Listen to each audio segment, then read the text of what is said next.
So what exactly is it that is going to happen? We heard a little earlier that the CBI today continue to take the line in court that there is no evidence against Quattrocchi, or at least that the matter should not be pursued any further. Ravi Shankar Prasad now joining us of the BJP. Manish Tiwari with us as well, and Ajay Agarwal, the person who's actually been fighting that in court, is with us as well. Ravi Shankar Prasad, why don't I start with you first?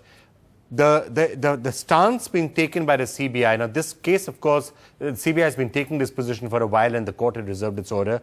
What do you make of what the CBI said today? And do you think that the government should have, in light of what the IT tribunal said, do you think the government should have told the CBI, well, let's think about this again, or should the CBI have asked for instructions once again? I think that is what the minimum expected from the government and the CBI today. After all, appellate tribunal is a wing of the revenue side of the government. And in the elaborate order, it has come to the conclusion that Mr. Quattrocchi was the middleman who illegally was the recipient of the kickback money. It is based upon cogent and affirmative evidence. But my problem, Vikram, is this. What should I make out of it? When the Prime Minister of India commented earlier that we should not harass innocent people, it is a sorry comment on our legal system, and Quattrocchi case is really a very saddening for the government of India. His comment has also been published today in various newspapers which I made earlier. Now, in the light of all this finding by a competent tribunal, we expected at least the Prime Minister to apologize.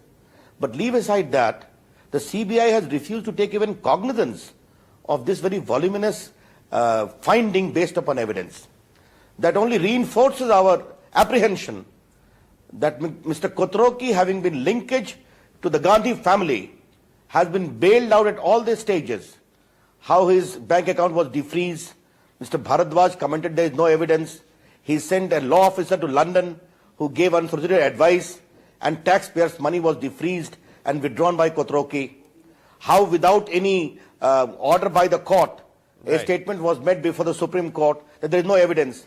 All these things are too well known, Vikram. But at least now we demand that at least government must examine the CBI must examine the tribunal finding and say the court as to what weightage they do give to these findings. Okay, Manish Tiwari, why, again the question of the line that the CBI took coming one day after the IT tribunal, why is the CBI taking this line that no action should be pursued against Quattrocchi?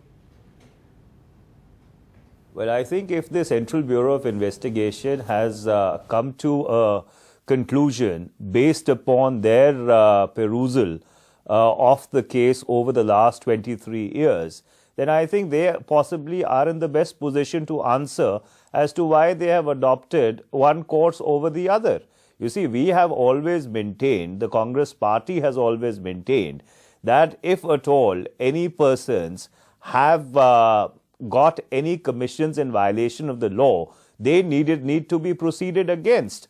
All we have been maintaining is that the campaign of insinuation, the campaign of calumny and innuendo, which was launched by the Bharatiya Janata Party especially, and the rest of the opposition against the Congress party and especially against late Prime Minister Mr. Rajiv Gandhi, that never had any basis. And in the last 23 years, we have been proven to be correct, because not a single piece of evidence, either direct or indirect, has in any way substantiated the entire campaign of insinuations which the BJP has been confronting over all these years.